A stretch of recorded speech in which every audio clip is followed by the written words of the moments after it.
In this video, learn how to create a return address in S.M.A.R.T. You may need to generate a return address that matches the destination you've shipped to.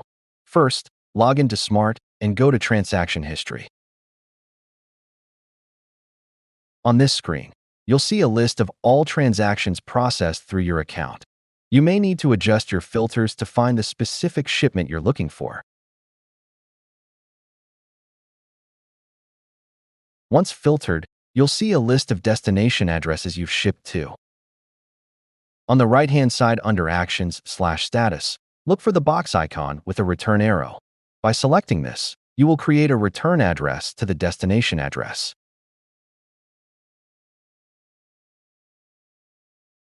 Once you click on the icon, you'll be redirected to the shipping screen where the destination address will be populated. From here, you can add any additional details or specify a new ship from address if needed.